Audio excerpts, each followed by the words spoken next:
오늘 말씀은 이 여호수아가 죽고 난 뒤에 일어난 짤막한 사건입니다. 110세에 여호수아가 죽고 딥낫세라라는 곳에 여호수아가 묻히게 됐습니다. 그리고 이스라엘 백성이 이 출애굽할 당시에 그 요셉의 뼈를 다 가지고 나왔었죠. 그래서 요셉의 유언이, 죽기 직전에 유언이 하나님께서 우리 후손들에게 가나안 땅을 주시기로 언약하셨기 때문에 나는 그 말씀을 믿으니 반드시 내 뼈를 그리로 가져가서 묻어달라라고 이제 유언을 하죠. 그래서 모세가 이스라엘 백성들과 출애굽할 때 요셉의 뼈를 다 챙겨서 나옵니다. 그리고 오늘 말씀에 의하면 그 요셉의 뼈를 드디어 가나안 땅이 다 정복된 이 땅에, 이 세겜 땅이라는 곳에 이 요셉의 뼈를 묻게 됩니다. 여호수아가 마지막으로 백성들을 모아다 놓고 설교한 곳이 세겜 땅이라고 말씀드렸죠. 거기에서 이제 이 상징적인 장사를 지내는 겁니다. 요셉의 뼈를 그곳에 묻음으로써 이 가나안 땅을 주시겠다라는 언약을 하나님이 이루셨다라는 것을 상징적으로 보여주고 있는 것이죠. 자, 그런데 이 32절을 보니까 이 세겜 땅이 어떤 땅인지를 우리가 좀 알아야 되는데요. 아직 애굽에 들어가기 전에, 그 야곱 가족이 애굽에 들어가기 전에 그 야곱이 형 에서를 피해서 친족의 집으로 도망갔다가 이제 가족을 이루고 라헬과 레아와 이제 아들들을 데리고 다시 고향 땅, 그 야곱의 고향 땅이 가나안 땅이었죠. 그때 당시는. 그래서 그 고향 땅으로 돌아오게 됩니다. 그때 이제 뭐 아시다시피 형 에서가 이제 자기를 죽일까봐 두려워서 막 진영을 짜서 이렇게 먼저 보내기도 하고, 무엇보다 이제 유명한 사건이죠. 그 야복강가에서 천사와 막 씨름을 하면서 거기서 하나님의 은혜를 얻어서 이제 형 에서를 평안한 가운데 이제 만나게 됩니다. 자, 그리고 나서 이 형 에서를 만난 다음에 정말 오랜만에 이 가나안 땅에 다시 돌아와서 처음으로 머무른 곳이 어디냐면 바로 세겜 성읍이 있는 그 근처입니다. 그러니까 세겜 땅인 거죠. 그래서 야곱이 그 가족들을 거느리고 있다 보니까 어느 정도 조금 넓은 지역을, 땅을 차지해야 되지 않습니까? 그래서 그 세겜 성읍의 사람에게서 그 밭을 하나 사가지고 야곱이 이제 거기에서 머무르기를 시작합니다. 그곳이 바로 지금 요셉이 묻힌 세겜 땅인 것입니다.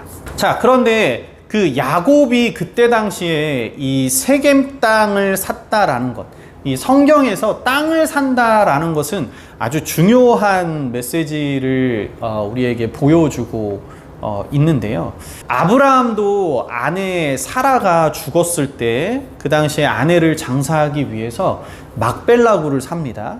근데 그 가나안 땅에 거주하고 있을 때 그 막벨라구를 사는데 그곳이 어디냐면 당시 아브라함이 살던 곳이 헤브론, 그러니까 기럇 아르바라고 불리는 헤브론 땅입니다. 그러니까 해족속이 살고 있는 막벨라구를 산 거죠. 자, 헤브론, 기럇 아르바, 우리가 여호수아를 통해서 여러 번 말씀을 드렸죠. 거인들이 살고 있는 땅, 아르바라는 아주 유명한 거인이 살고 있던, 그러니까 그 후손들이 살고 있던, 그리고 아주 유명한 당시에 그 세 명의 안악의 자손들, 세세, 아히만, 달메라는 이 세 명의 안악 자손을 갈렙이 쳐서 그 헤브론을 이제 차지를 하게 됩니다. 그 바로 헤브론, 기럇 아르바가 바로 아브라함이 처음에 머물렀던 땅인데요. 이제 그 아브라함이 그 헤브론에 거주하고 있던 그 해족속에게서 막벨라구를 사서 이제 사라를 장사하려고 합니다. 이제 당시 기록이 창세기 23장에 자세히 기록이 되어 있는데요. 아브라함이 이제 정중히 해족속을 찾아갑니다. 그래서 우리가 장사할 땅이 필요하니 저 막벨라구를 우리가 돈을 지불하고 살 수 있게 해달라. 땅을 매매할 수 있게 해달라. 이제 이방인이기 때문에, 자신이 이제 이방인이기 때문에 정중하게 그곳에서 부탁을 하는 거죠.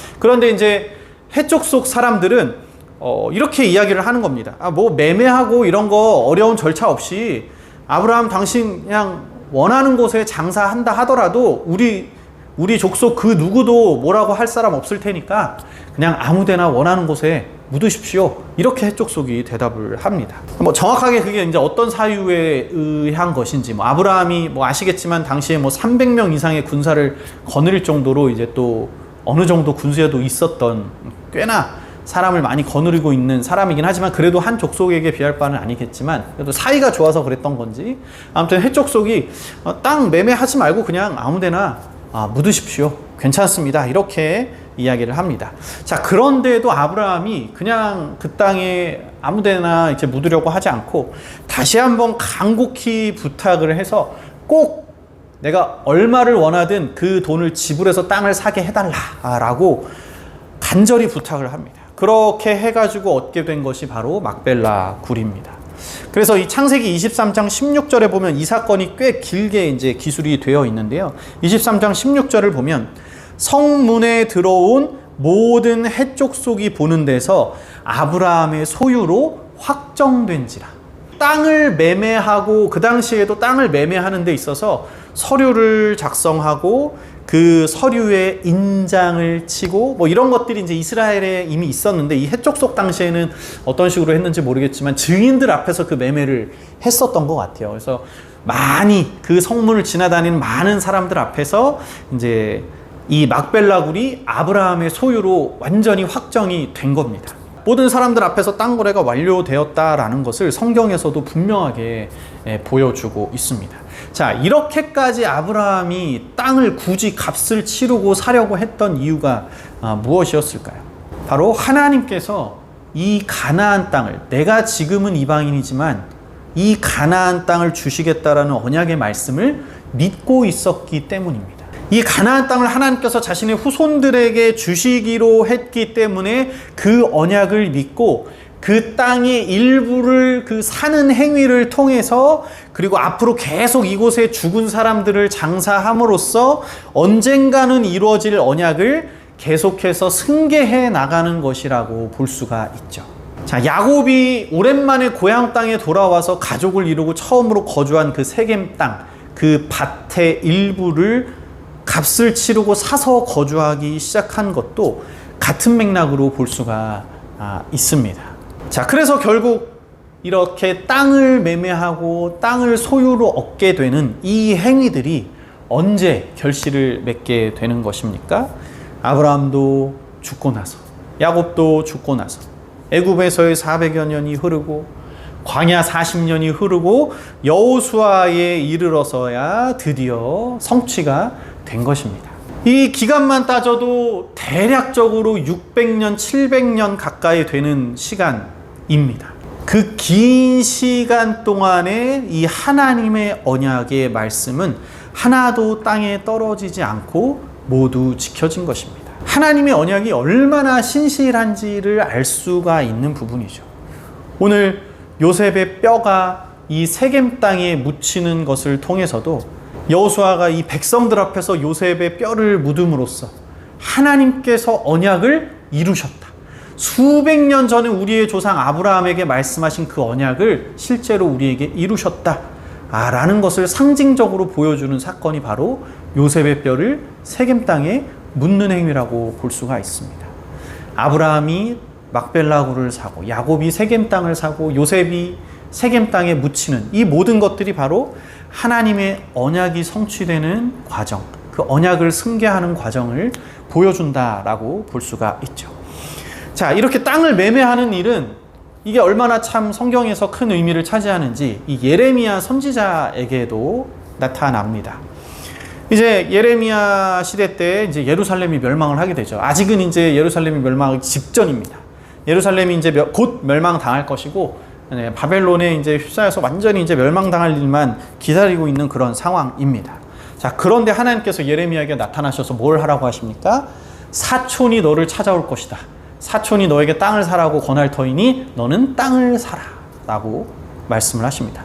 그리고 감옥에 갇혀 있는 예레미야에게 실제로 사촌이 찾아와서 땅을 사라. 이 땅의 그 다음 소유권, 상속권은 예레미야 당신에게 있으니 당신이 제발 이 땅을 사달라. 어떤 사유인지 모르겠지만 이 땅을 이제 예레미야에게 사달라고 합니다. 예레미야는 이제 하나님의 말씀을 들었기 때문에 바로 그 즉시로 은 17세겔로 그 땅을 삽니다. 그리고 그 매매 증서를 쓰고 인장을 쳐서 그 증서를 봉인도 하고 또 봉인하지 않은 매매 증서까지 들고 있습니다. 그렇게 있을 때 하나님께서 예레미야에게 다시 한번 나타나셔서 예언하게 하시죠. 뭐라고 예언을 하게 하셨냐면 이스라엘 백성들이 다시 이 땅에 돌아와서 집과 밭과 포도원을 살 수 있게 될 것이다 라고 예언을 하십니다. 자, 지금 어떤 상황이라 말씀드렸습니까? 이제 곧 바벨론에 멸망당할 위기에 있습니다. 땅 문서가 무슨 소용이 있겠습니까? 이방 땅에 다 약탈되면 아무런 소용이 없게 되는 땅입니다. 그런데 그것을 비싼 값을 치르고 사게 하십니다. 그 상징적인 행위를 통해서 하나님은 이스라엘이 다시 그 70년의 포로 생활을 지낸 뒤에 돌아올 것이다 라는 것을 이 행위 예언을 통해서 예레미야에게 보여주셨던 것입니다. 이처럼 땅을 사는 행위를 통해서 하나님께서 언약을 확증하셨고 그 땅을 사는 행위를 통해서 하나님의 언약을 믿음으로 승계하는 이 믿음의 조상들의 모습들을 우리가 볼 수가 있습니다. 이 모든 것들을 통해서 알 수 있는 사실은 무엇입니까? 다시 한번 말씀드리지만 하나님은 신실하시다라는 겁니다. 그러니까 하나님의 언약은 수백 년이 지나도 하나도 땅에 떨어지지 않고 다 지켜진다라는 사실을 우리가 이러한 말씀들을 통해서 기억해야 한다는 것입니다. 자, 그런데 오늘 하나님의 그 신실하심과는 반대되는 인간의 연약함을 보여주는 딱 한 구절이 나옵니다. 바로 오늘 본문의 31절 말씀인데요. 31절 말씀을 보면 여호수아가 죽고 그리고 여호수아와 당시에 함께 전쟁을 치렀던 장로들이 사는 날 동안 여호와를 섬겼더라 라고 기록이 되어 있습니다. 자, 여기에는 중의적인 의미가 있다라고 볼 수가 있죠. 이 가나안 정복 전쟁의 놀라운 역사를 경험했던 자들이 사는 날 동안에는 여호와를 잘 섬겼다는 겁니다. 그런데 그들이 다 죽고 난 뒤에 그 다음 세대는 어떻다는 겁니까? 그렇지 못했다라는 것이 그 다음 사사시대를 통해서 우리에게 보여주고 있는 결과입니다.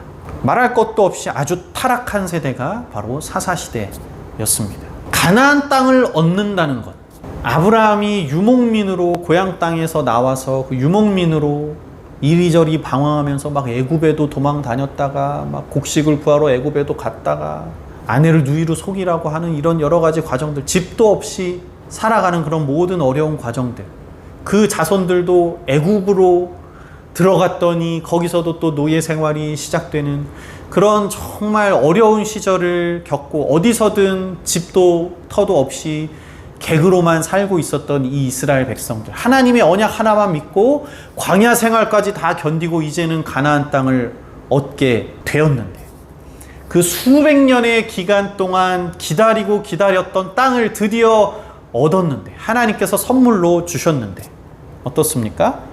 단 한 세대 만에 이스라엘은 타락해버렸습니다. 사실 인류와 하나님 간의 역사는 이런 역사의 반복이었습니다. 하나님의 신실하심, 그에 반해 인간의 타락, 이 역사의 반복이죠. 태초에 어떻습니까? 하나님께서 너무나 아름답고 너무나 살기 좋은, 아무것도 하지 않아도 모든 것이 풍족했던, 그리고 그 모든 것을 다 주셨던, 다 누리게 하실 수 있었던 그 에덴 동산을 최초의 사람 아담과 하와에게 주셨는데 모든 것을 다 누려도 되고 딱 한 가지 먹지 말라고 한 선악과를, 그것 하나를 따먹어서 결국은 에덴에서 쫓겨난 것이 인류의 시작이었습니다. 그 이후에도 인류가 바벨을 쌓으면서 스스로를 높이고 하나님의 존재를 부인했을 때 언어를 흩으셨지만 다시 타락했고 결국 홍수를 통해 멸하셨지만 그 이후 세대가 또 타락을 합니다. 그래서 아브라함을 세워서 우리가 지금 여호수아를 통해 보고 있지만 수백 년이라는 기간에 걸쳐서 가나안 땅을 허락하셨고 정말 하나님이 통치하시는 신정 통치라고 우리가 흔히 부르는 하나님이 직접 통치하시는 이스라엘이라는 나라를 그 시스템까지 다 갖춰서 세우셨음에도 불구하고 오늘 말씀에서처럼 단 한 세대 만에 타락의 길을 걸어 버렸습니다. 자, 그 이후에도 하나님은 포기하지 않으셨습니다. 하나님은 마지막 방법으로 이제 예수님을 이 땅에 보내셨습니다. 예수님 그 사랑 얼마나 대단하십니까? 우리 믿는 자의 입장에서 봤을 때 예수님만한 사랑이 우리에게 없습니다. 그 놀랍고 깊으신 사랑, 그 발끝만이라도 우리가 따라갈 수 있다면 정말 좋겠다라는 생각으로 살아가는 게 우리 그리스도인의 마음 아닙니까? 하지만 그거는 그리스도인들의 한해서입니다. 어떻습니까? 이 세상은 어떻습니까? 하나님의 아들 예수님, 하나님께서 직접 이 땅에 오셔서 우리에게 구원의 방법을 제시해 주셨지만 여전히 인류는 변하지 않았고 여전히 타락의 길을 걷고 있습니다. 믿는 사람 소수만 하나님 앞에 감사할 뿐이지 이 세상 어디가 하나님 앞에 감사하고 있습니까? 아무도 예수님의 존재에 대해서 생각하고 있지 않는 타락의 길을 걷고 있습니다. 이제는 정말 우리에게 기다리는 것은 마지막 심판밖에 없는 것입니다. 하나님은 신실하게 계속해서 역사하시고 벌도 주시고 훈계도 주시면서 깨닫게 하시고 돌아오게 하시고 여러 가지 방법을 통해서 인류를 하나님 앞에 돌아오도록 애쓰셨지만 인간은 계속 타락했습니다. 배반의 역사를 반복해 왔습니다. 그런 걸 볼 때 인간은 정말 망각의 동물인 것 같아요. 하나님께서 아무리 은혜를 베풀고 변치 않는 언약으로 약속을 이행하셔도 수천 년이 흐른 뒤에도 땅에 하나도 떨어뜨리지 않고 그 말씀을 지켜주신다 하더라도 인간은 그 은혜를 계속해서 망각합니다. 다시 죄로 돌아갑니다. 예수님을 모르는 사람도 그렇지만 예수님을 알고 있는 우리들도 마찬가지입니다. 우리는 자꾸 죄악된 인간의 본성으로 회개합니다. 여러분, 신실하신 하나님을 믿으십니까? 그렇다면 여러분도 하나님을 향한 신실함을 회복하시기 바랍니다. 하나님을 그 누구보다도 신실하게 사랑하시기 바랍니다. 신실하게 하나님을 의지하고 신실하게 그의 말씀을 추종하고 신실하게 예수 그리스도 십자가 사랑의 길을 걸으시는 여러분 되시기를 간절히 바랍니다. 하나님을 향한 신실함을 회복해야 합니다. 요새 제가 아이들 때문에 저희 아이들이 장모님 교회에서 성경학교를 했는데 거기 성경학교 때문에 성경학교 집회도 한번 참여를 해보고 또 어제는 그 교회에서 또 바로 노회에 뭐 성경 골든벨이나 뭐 찬양 축제 이런 게 있어서 참여를 했더니 이제 어린이들 대상으로 하는 집회를 시작 예배로 하시더라고요. 제가 오랜만에 이제 그런 집회에 참여를 해서 같이 막 힘있게 찬양하고 뭐 기도하고 아이들 앞에서도 굉장히 뜨겁게 앞에서 이제 설교하시면서 뜨겁게 막 기도하시는 그 분들과 선생님들 이런 분들 그런 자리에 참 오랜만에 이렇게 몇 주간 이렇게 좀 참여를 하게 됐는데요. 그렇게 참여를 하다 보니까 옛날 생각도 많이 나고 그거를 보면서 이제 여전히 정말 순수한 마음으로 하나님을 쫓고 찾고 있는 신실함으로 하나님 앞에 나아가고자 하는 정말 순수하신 많은 분들이 계시다는 것에 제가 참 많이 도전을 받았습니다. 그러니까 말씀드렸다시피 인간은 망각의 동물이기 때문에 그런 약간의 구속력이 있는 정해진 시간, 정해진 예배, 그래서 정해진 기도의 시간, 정해진 예배의 장소, 뭐 교회 이런 것들이 꼭 필요한 것 같습니다. 그러니까 인간은 자꾸 잊어버리죠. 혼자 있으면 그 은혜의 길로 다시 돌아오는 게 쉽지가 않습니다. 그렇지만 그런 약간의 구속력이 있는 그런 교회에서 행해지는 여러 가지 예배나 집회나 뭐 기도의 시간 이런 것들을 통해서 우리가 다시 한번 리마인드 할 수 있는 계기가 되는 것 같습니다. 그래서 교회가 이 땅에 꼭 필요하다라고 저는 생각을 하는데요. 자꾸 하나님의 은혜를 잃어버리는 인생을 위해서 이 교회라는 공동체 그리고 우리가 이렇게 함께 드리는 예배 이러한 예배의 시간이 반드시 우리에게 필요한 것입니다. 이러한 예배의 시간을 통하여서 하나님 앞에 나아가는 기도의 시간을 통하여서 하나님을 향한 신실함을 회복하시는 여러분 되시기를 간절히 바랍니다. 우리가 참 많은 시간을 이 세상 속에서 살아가고 있죠. 참 많은 시간을 돈 버는데 할애하고 있고, 참 많은 시간을 일하는데 할애하고 있고, 정말 많은 시간을 아이들을 양육하는데 할애하고, 또 공부하는데 할애하고 있습니다. 그에 반해서 정말 예배에 할애하는 시간, 하나님과 함께 교제하는 시간, 기도의 시간, 또 찬양하는 시간, 묵상하는 시간, 이러한 시간들은 현저히 적은 것을, 너무 작은 것을 우리가 보게 됩니다. 그러면 우리는 망각할 수밖에 없는 연약한 존재입니다. 죄로 회개할 수밖에 없는 연약한 존재입니다. 하나님은 신실하게 지금도 역사하고 계십니다. 신실하게 우리에게 말씀하고 계십니다. 그 음성을 들으셔야 합니다. 그 음성을 들을 수 있는 삶이 되어야 합니다. 예배를 통해서, 기도의 시간을 통해서 그 하나님을 향한 신실함을 회복하시고 하나님의 음성을 듣고 그 말씀대로 행할 수 있는 여러분의 삶이 되시기를 예수님의 이름으로 간절히 축복합니다. 기도하겠습니다.